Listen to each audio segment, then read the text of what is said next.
بھائی ہم بچے ہمارے آج کل کے بچوں نے ایک مسئلہ بڑا پکا یاد کر لیا.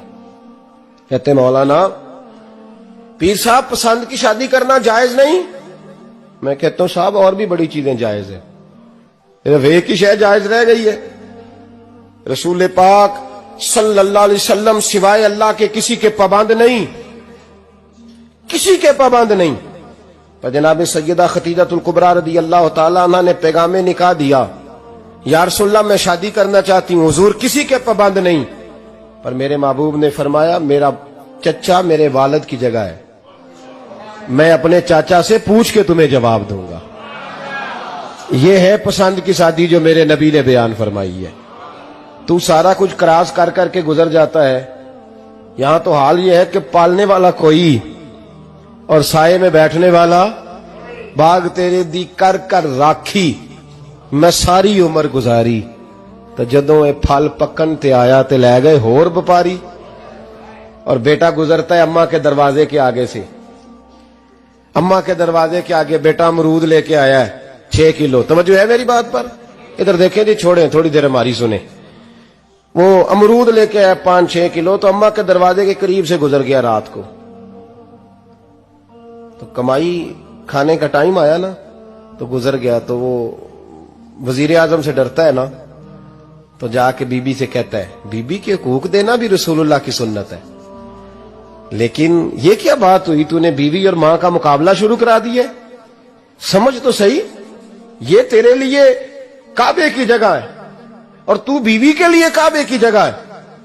اسے بھی سمجھنا چاہیے, غور کرنا چاہیے. 5 کلو امرود لے کے تو ماں کے کمرے کے قریب سے گزر گیا ہے. بی بی کو جا کے کہتا ہے چل آدھا کلو اماں کو بھی دے آ, اس کے کون سے دانت ہیں. تو پلیٹ میں ڈال کے وہ لائی ہے. تو سمجھا ہی نہیں, تو نے غور ہی نہیں کیا. بندہ تو وہ ٹھیک نہیں تھا, نپولین. پر کسی نے اس سے پوچھا تھا بتا زندگی میں پیسے لینے کا مزہ کب آیا. اس نے کہا کہ مجھے مزہ تب آتا تھا کہ میں اپنی ساری کمائی لا کے اپنی اماں کے ہاتھ پہ رکھتا تھا, اور پھر جب میں اپنی ماں سے تھوڑا تھوڑا خرچہ لیتا تھا نا, تھوڑا تھوڑا. توجہ ہے میری بات پہ؟ اماں جی 10 روپے دے آجے. کہتے جب میں تھوڑا تھوڑا خرچہ لیتا تھا نا, تو مجھے یوں لگتا تھا جیسے میں بادشاہ وقت کے سامنے کھڑا ہوں اور وہ خزانے کا منہ کھول کھول کے مجھے دیتا جا رہا ہے. تو اس ذائقے کو سمجھ تو صحیح بھائی, تو اس کو سمجھ تو صحیح بھائی. یاد رکھیں اور غور کریں, ماں اور باپ. اور پھر یہ بھی سن لیں, نبی پاک صلی اللہ تعالی علیہ وآلہ وسلم نے ماں باپ کے لیے فرمایا ہما جنتک و نارک, یہی تیری جنت ہے اور یہی تیرے لیے جہنم ہے. اگر یہ راضی ہو گئے تو تیرے لیے جنت ہے, ناراض ہو گئے تو چاہے تو 100 پیر کے مزار پہ حاضری دے آ, لیکن جب تک ابا راضی نہیں اتنی دیر تک اللہ راضی. یہ حدیث پاک ہے, حضور نے فرمایا جس کے والد راضی اس کا اللہ راضی, اور جس کا باپ ناراض اس کا اللہ. ہاں بے شک. اب یہ حدیث ہے نا, تو سارے ولی ایک طرف بیٹھ جائیں کہیں یا اللہ بخش دے مرید کو, لیکن اگر ابا کہے یا اللہ نہ معاف کرنا, تو اللہ ان اولیاء کی نہیں مانتا, والد کی مانتا ہے. اس لیے بلے شاہ سمانی اڈدیاں پڑھنا ہے, جیڑا گھر بیٹھا انہوں پڑھیا ہی نہیں. بھائی یاد رکھو, ماں باپ سے پیار کرو, ان کی خدمت کرو, ان کے پاس بیٹھا کرو, اور ماں باپ کو ٹائم دیں, وقت دیں, چند گھڑیاں ان کے پاس بیٹھیں. آپ یقین کریں ابا جی سے آپ مشورہ کر لیں, صرف مشورہ, مرضی بے شک اپنی کریں, لیکن اس مشورے میں آپ کو اتنا سایہ ملے گا کہ زندگی میں کبھی ناکامی نہیں ہوگی. پر اسی سجن دی مننی ابے دی نہیں مننی. وہ پھٹے پہ جو نلائق ہماری طرح کا بیٹھا ہے اس سے مشورہ لینا ہے, والد سے نہیں لینا. باپ کے پاس بیٹھیں, اس سے مشورہ لیں. میرے ابا جی کسان تھے, میں نے اپنی زندگی میں ڈھیروں چیزیں اپنے باپ سے سیکھی ہیں, درجنوں چیزیں سیکھی ہیں.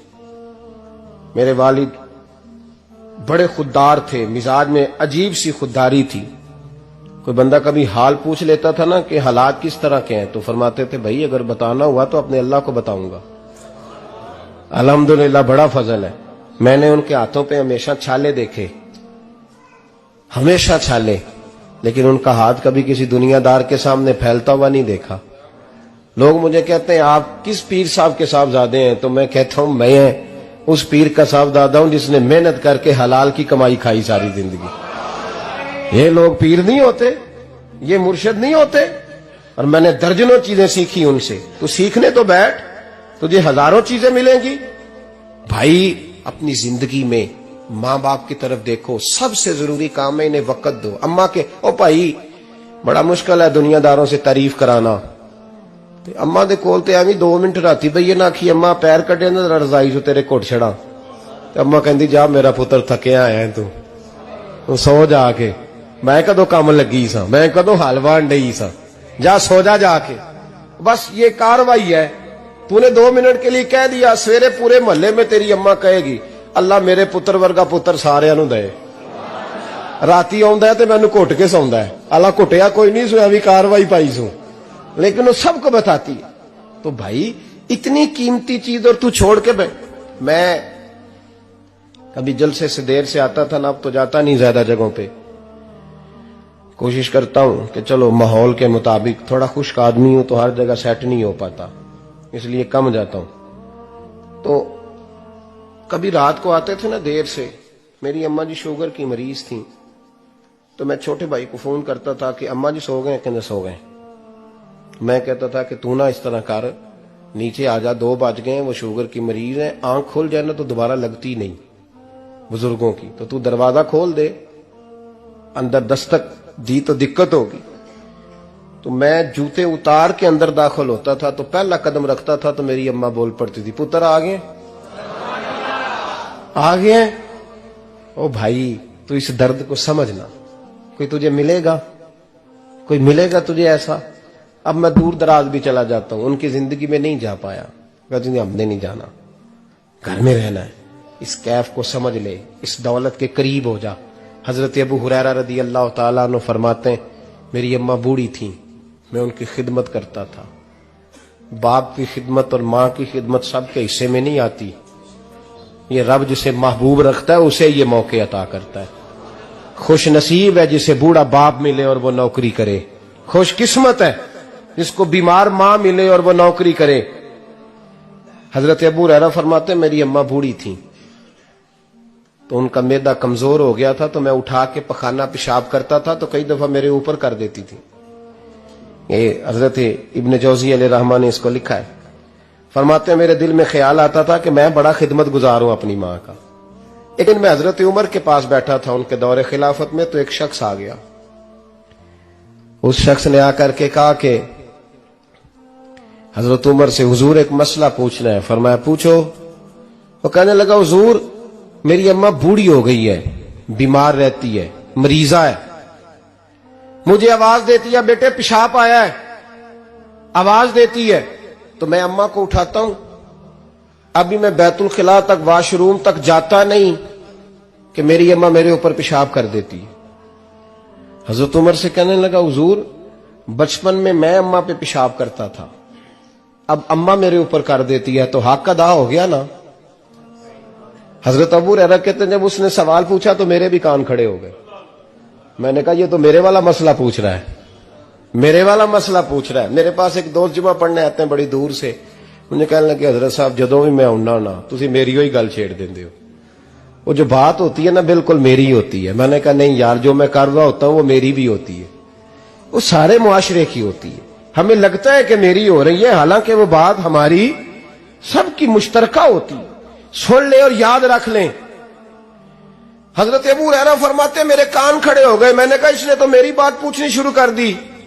حضرت فاروق اعظم سے کہنے لگا حضور بچپن میں اماں پہ پیشاب کرتا تھا، وہ میرے اوپر کر دیتی ہے تو حق ادا ہو گیا؟ حضرت عمر کہنے لگے نہیں کوئی نہیں ہوا۔